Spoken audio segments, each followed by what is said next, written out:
everybody. This is Kevin, the Empirical Audiophile. I was watching a video just recently. A couple of videos I watched. One of them was by SkyFi Audio, and he asked like 11 questions.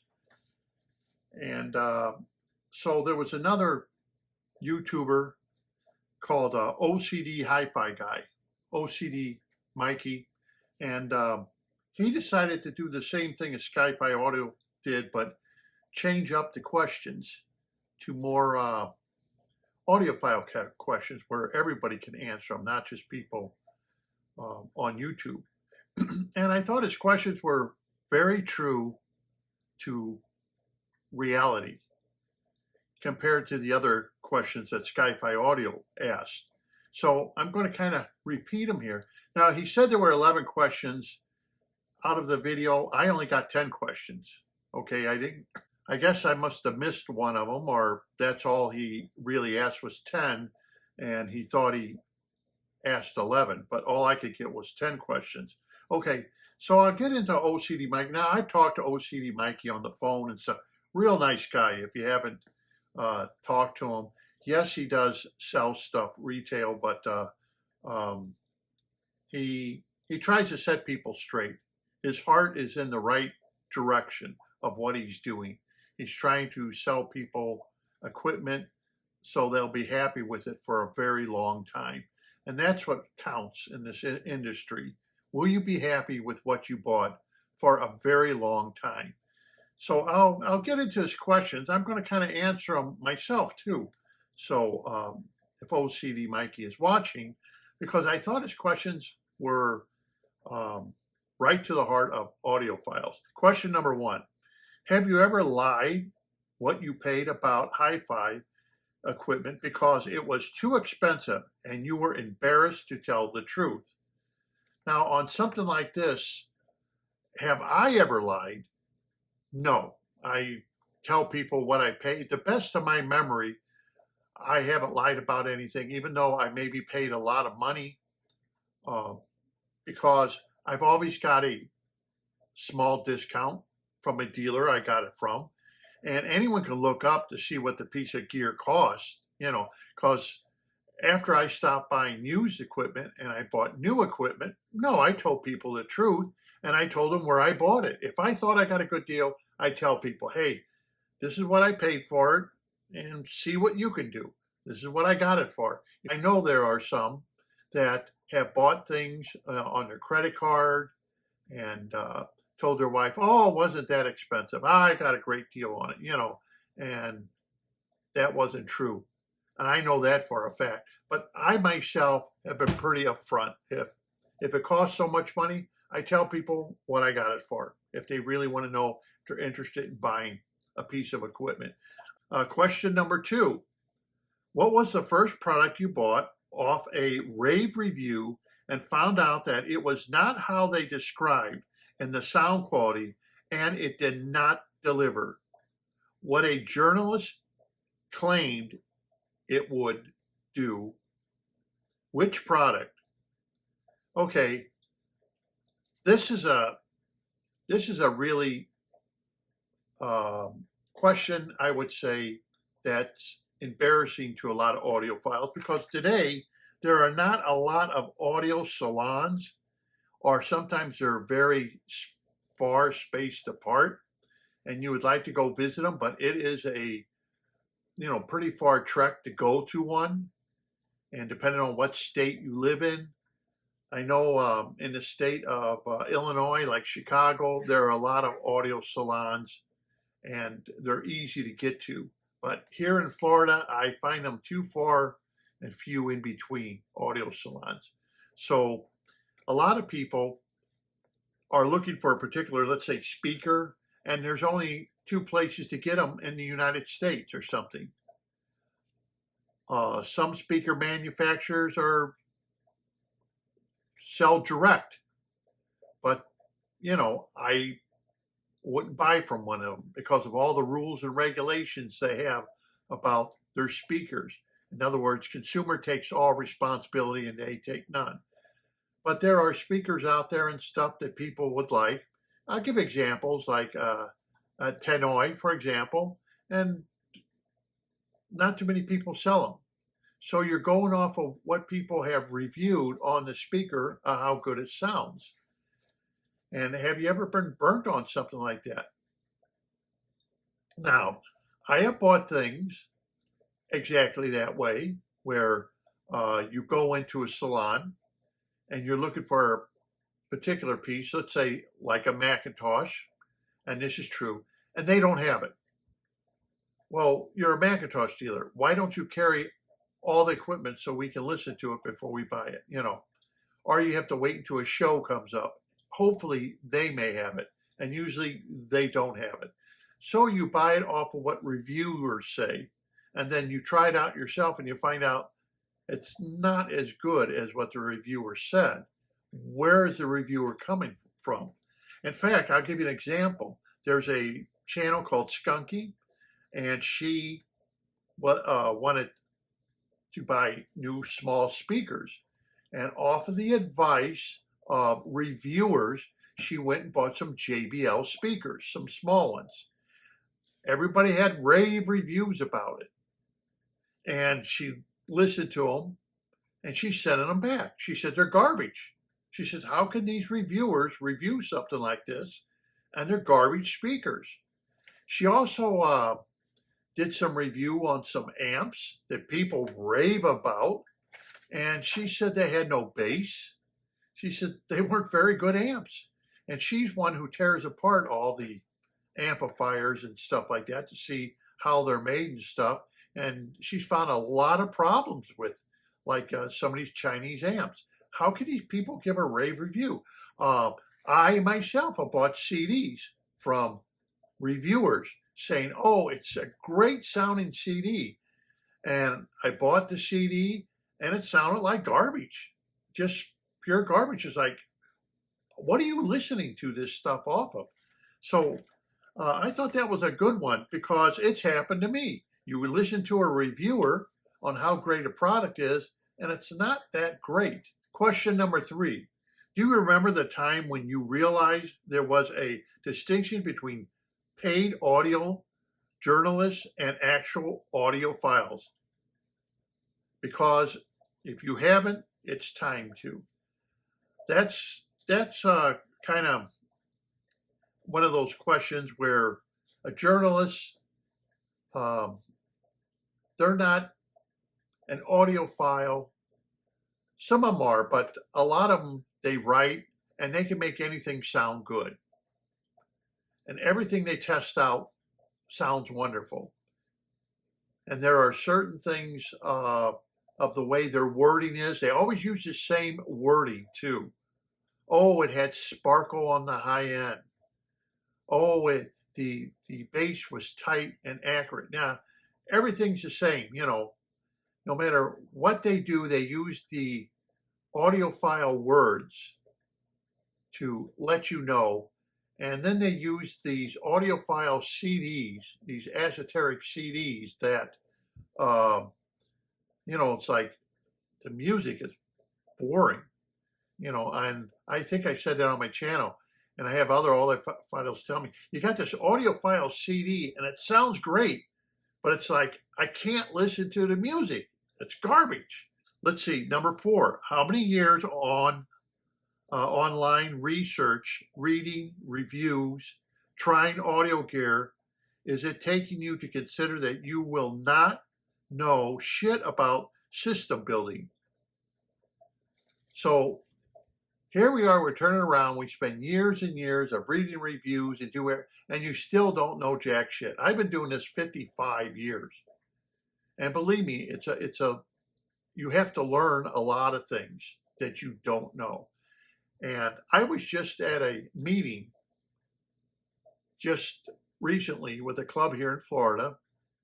And immediately I heard the speakers and I mentioned something about the speakers that they sound a little dark. And when I got home, I looked up the reviews and everybody kind of said the same thing about that particular brand of speakers. I heard it right away. But a lot of the audiophile, oh, it sounded great. But if you looked at the reviews, they said the same thing I said. Sound a little dark. Van Swiger, I remember we had a meeting with Van Schweiger. He brought his speakers in, and we were all listening to it. And I asked a few audiophiles, I said, what do you think of those speakers? Oh, they sounded wonderful. They sounded great. I said, no, something's going on with the tweeter with the high end. Something's not right. Well, lo and behold, Van Schweiger had put a new tweeter in that speaker. I was right. You know, I listened to a lot of systems, and I've always been pinpoint on, were they good or were they bad? That, you know, some horn speakers where everybody raved about them, very extremely expensive. First time I heard them, I thought, these aren't worth the money that they're charging for these things. That's a whole different story. Okay, question number 5. Have you ever been prouder of your discount than you were about the actual results you got from the gear you bought? Now, I always took getting a discount with a grain of salt, and I always looked at it as, if I don't get a discount, I'm not going to buy from you. I've been in this industry. I know the people that have stores and stuff, when they get greedy and want every dime out of that piece of gear, that full retail price, it's like, you know what? You need it more than I need it. You keep it and sell it to somebody else. But I was never one who was proud of the discount I got more than the gear. That's how the audio industry goes. And then they act like we can't give you a discount. Bullshit. Okay, number 6. How many years have you been buying, selling to find out that you don't have audio nirvana? 20 or 30 years and still you are not happy. The industry is designed so you keep buying and selling. It's called the audio journey. Now, this is very true what Mikey said. It's called the audio journey. You buy, you sell, buy, sell, buy. I mean, I don't really buy and sell hardly anything. A lot of stuff I've gotten rid of because it just, after I bought it, usually it takes you a while, but you realize this was a bad purchase. This doesn't sound good. And you need to go out and replace it. So trying to find the right gear that sounds good is hard. But like, we'll take my speakers, the Valencias, L-Tex. They're 49 years old. And I remember reading Absolute Sound and Stereophile, even Stereophile when it was a little book, 6 by 8, just a little book. Gordon Hope had the Stereophile then, and reading all these different things. And horn speakers weren't in favor with these people. They were really trashed, especially Klipsch. Basically, they never got a decent review. Klipsch never got. And if I would have listened to all those reviews, I would have got rid of my horns years and years ago. I would have got rid of my horns. But I read it, I heard those speakers, and I didn't mind them. So I didn't go with the crowd saying, oh yeah, those are bad, and I got to change them out, just because that's what you're reading. Then all of a sudden, Avantgarde, this German manufacturer, came up with these horn speakers. Now remember, back then, they didn't sound that great, Avantgardes, when they first came out with them. Oh, they got a rave review. They were extremely expensive. And they got a rave review.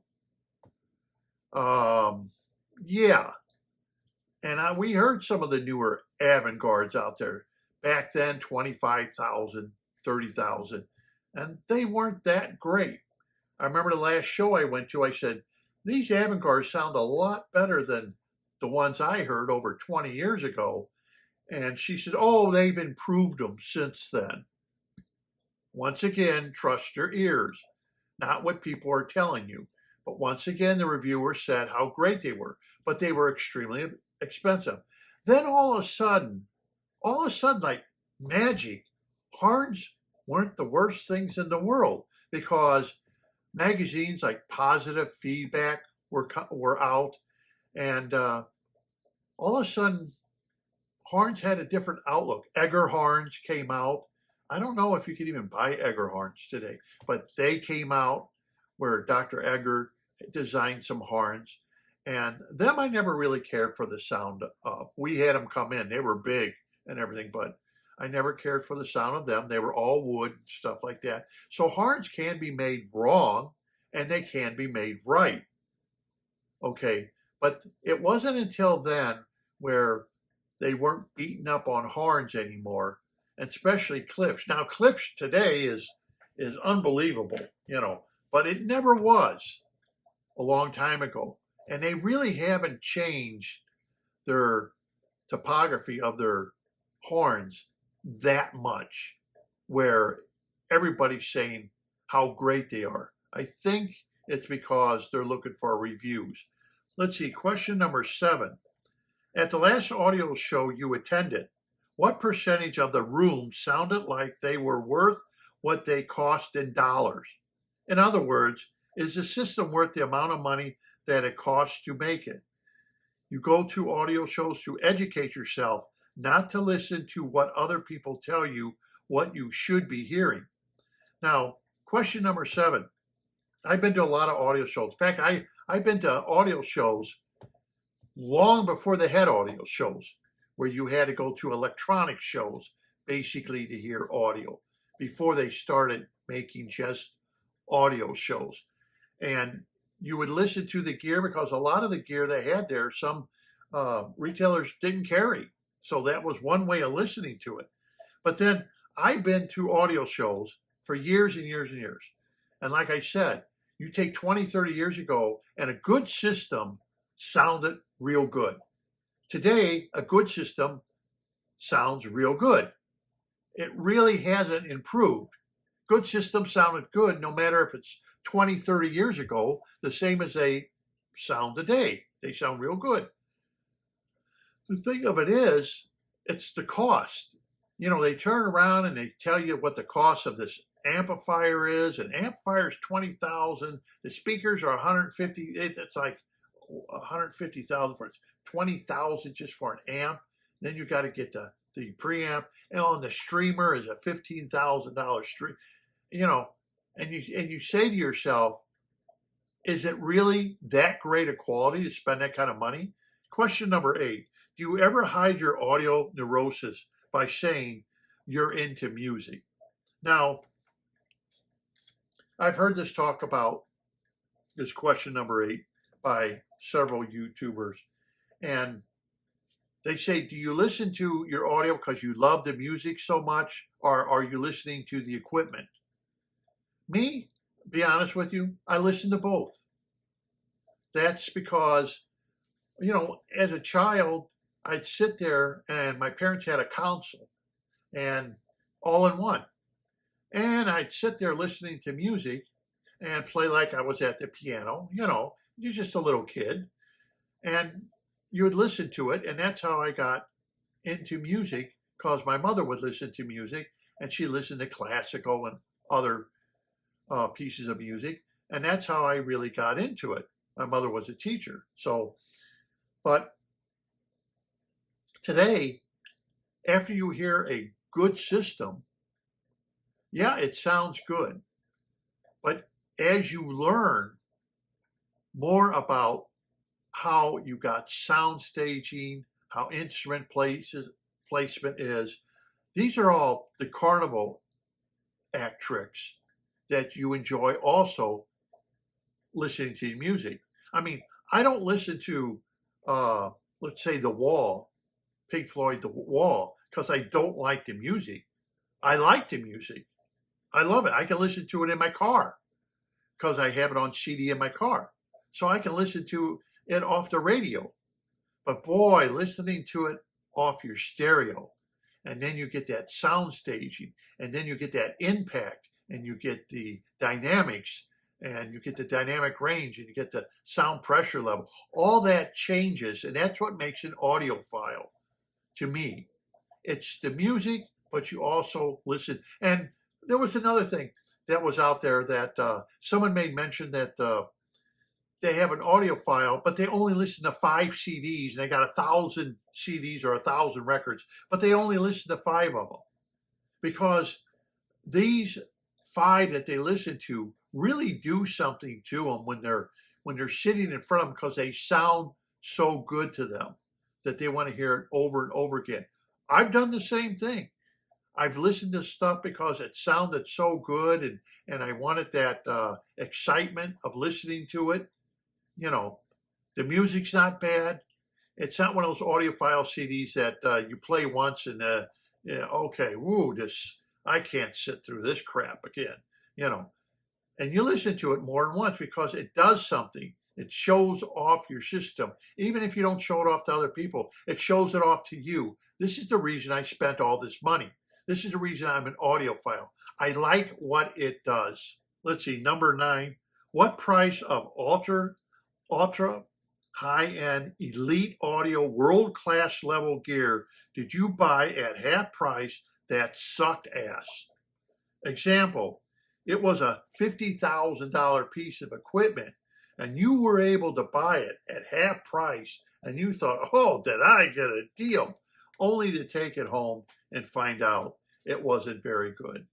And has that happened to you? It's happened to me, where I bought equipment, and like I told you, in fact, I'll give you an example. I got the Macintosh DA converter. It's an expensive DA converter. And I use my old Conrad Johnson Premier 9. That's 29 years old. I prefer the Premier 9.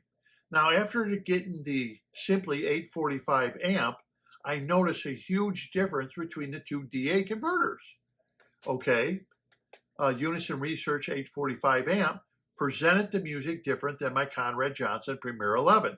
And therefore, now the Macintosh DA converter going through the same transport sounds more, what can I say, CD-like, compared to Conrad Johnson sounds more analog-like. So there's a big difference. You can hear it right away, within minutes. You can sit down and I can switch from the 2 DA converters instantly, and you'll hear it instantly. It's not like you have to sit there and listen, for a minute or two. You'll hear it instantly, because the Unison Research 845 really brings out the difference in the 2 DA converters. And I just like the tube DA converter better than I do the solid state Mac. Does it mean the Mac is bad? No, it's just a preference of mine. So, and that's another thing I'll bring up. You go to a show, and a lot of people make excuses. Now, I've been going to shows for a long time. A lot of people make excuses for these people at shows.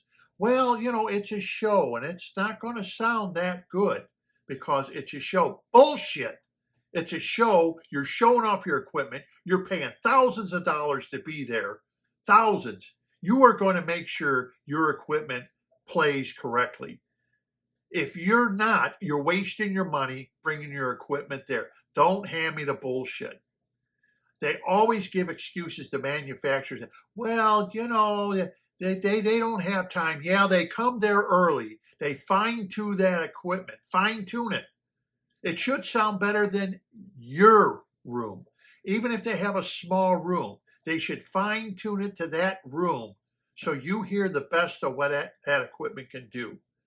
And to me, that's bullshit. You walk into a room and you hear a system and it sounds like crap, then don't go to the show, because you're not doing yourself a justice. They all know that. If their system sounds like crap, it's because it is crap and they can't set it up right. And they have plenty of time to set it up. I don't give excuses. I walk in, I'm looking at a piece of gear. If it sounds like garbage, you lost the sale. And they know that. So years and years and years, I heard this. Oh, the poor manufacturers, they bring their gear and the rooms aren't right. You know how much they spend on hotels and getting that room? Thousands and thousands. One person said it's like 10, 15,000. Now I'm going to spend 10, 15,000 to go get a room and everything just so it can sound like crap. I don't think so. Homie, don't play that game. You know, that's a lame excuse. Question number 10. Now, this is all I got from them was 10 questions. If you could cure your audiophile OCD, if you could cover it with hi-fi antidote that fulfilled you 100%, would you stop at all? Are you addicted to chasing your tail? Now, that's a very good question, too.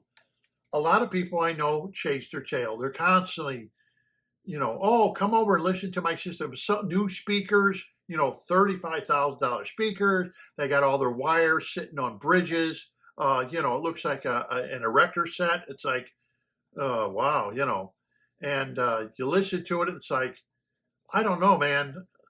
$35,000 for those speakers, and you paid that, I'd take them back. But would I ever quit? No. I've been in it for 55 years, and I'll be into the day I die, because I just love sitting there listening to music, and I love sitting there listening to sound staging and what it could do, the dynamics. I mean, I still play music today off those old L-Techs where I still jump. And it still gets me and catches me off guard because it's so dynamic. I like it. It's something that I enjoy, just like the person that enjoys cars and they love going fast. They like it. I know how the merry-go-round is. You'll buy another piece of gear you've been convinced or you think will make a big difference, and it doesn't suit your particular taste. And you realize it. That's why sometimes it's good to buy used gear because it's already broken in. And like my Conrad Johnson, I have that for sale, the Premier 11 and 10. I have that for sale, reasonably priced. I believe reasonably priced. Let's see, I'm selling both pieces for the preamp and the amp, $4,000. You're not going to be able to touch a Premier 10 and a Premier 11A for $4,000. People are selling the Premier 11A alone for over $3,000 plus, just for the 11A. I'm selling it for $4,000 because I figured for somebody who wants top-notch gear, that's excellent sounding, that's a great price, and it could probably satisfy you for next 10 years or whatever.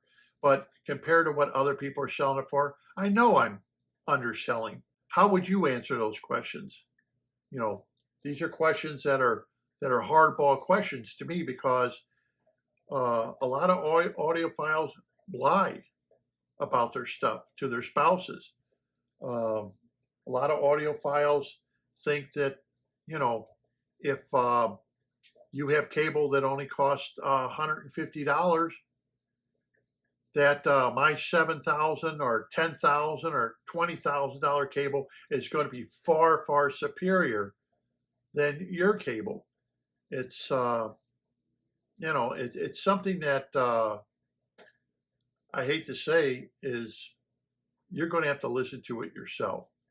There's a lot of things out there that they're trying to convince you that is far better. And I've had that happen to me with my Kimber cable where I think a guy was selling AudioQuest. He was selling it. And I knew him. He was an audiophile, and he also worked at a salon that sold. And, this is far better than that Kimber. Oh, far better than the Kimber. I said, really? You'll let me try it for free? I'm not going to pay for it, but you'll let me try it for free so I can determine for free, or I got to shell out money first. Well, you can always pick it back if you don't like it. No, give it to me for free. Let me try it out. But anyhow, this is the Empirical Audiophile, and I hope you enjoyed the video. And I just try to be honest with you. If you're newcomers to this, it is what it is. The whole thing is something you really have to watch what you're doing. Take your time and take a lot of things with a grain of salt in this. If my policy is, if you go out buy a piece of gear and the salon says, oh, we can't give a discount on that. We can't, you know what? Walk out. Tell them, okay, thank you, bye. Don't patronize them. Do not patronize them. Don't do anything with them. Leave them alone. Let them keep their gear. Shove their gear up their butt. No, they're greedy. You're an audiophile. You're middle class. You're trying to buy equipment, and they're getting super, super greedy. If you don't get a discount, tell them shove it, because they can give you a discount. Go up and mark the piece. Put a little mark on the piece. Say, oh, this piece has a mark on it. Oh, we'll give you a $4,000 discount. Oh, all of a sudden now I can get a discount. But before, you had no room to give me a discount. Yeah, okay. Homie, don't play that game. So until next time, happy listening, and don't forget to subscribe.